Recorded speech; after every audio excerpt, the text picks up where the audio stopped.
ராஜா ஆண்டாண்டு தோறும் அழுது புரட்டாலும் பாட்டு போட உன் ரோஜா திரும்பி வரப்போவதில்லை. இவளை விடடா, உனக்கு நல்ல நாட்டு இளவரசியா பார்த்து உனக்கு திருமணம் செய்து வைக்கிறடா.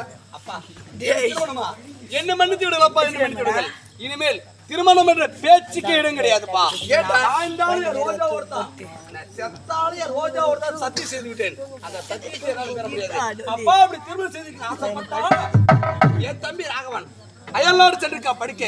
படிப்பு முடித்து நாடு வந்த உடனே நல்லது நாட்டு இளவரசியா பார்த்து என் தம்பி திருமணம் செய்து வைத்து அப்பா வாழ்நாள் முழுவதுமே நான் என் ரோஜா நடிச்சே வாழ்ந்துட்டு போறேன். என்ன மனுஷன் கேட்க போகிறாய் இல்லையா? நான் பார்க்கும் இளவரசி திருமணம் செய்து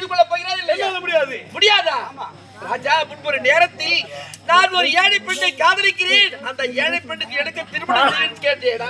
டேய், அந்த ஏழை பெண் ரோஜாவை உனக்கு திருமணம் செய்து வைக்கிறேன் என்று உனக்கு சத்தியம் செய்து கொடுத்து விட்டேனே, அதை மறந்து விட்டாயா? இப்போ என் வாழ்க்கையை காப்பாற்ற போகிறாயா இல்லையா? சத்தியமா சொல்லுமா, என் முடிவு யாரால மாத்த முடியாது. இதுதான் முடிவு. அப்படி என்றால் எங்க முடிவு தெரிஞ்சுக்கோ. நாங்கள் இருவரும் வெளிநாட்டுக்கு போகுது.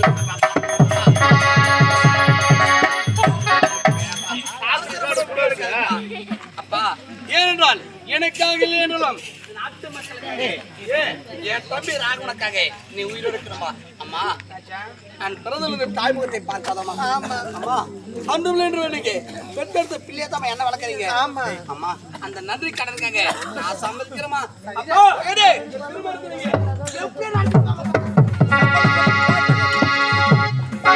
வேண்டாம் என்று சொன்ன திருமணத்திற்கு சரி என்று கூறிவிட்டார். நாடு நாடாக செல்ல வேண்டும். அவர் கேட்டு இளவரசி தேர்ந்தெடுக்க வேண்டும். அந்த பொறுப்பை நான் உன்னிடத்தில் ஒப்படைக்கிறேன்.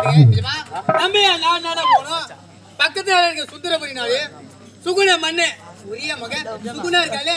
என்ன பேரு? சுகுணா. சுவிக்னே.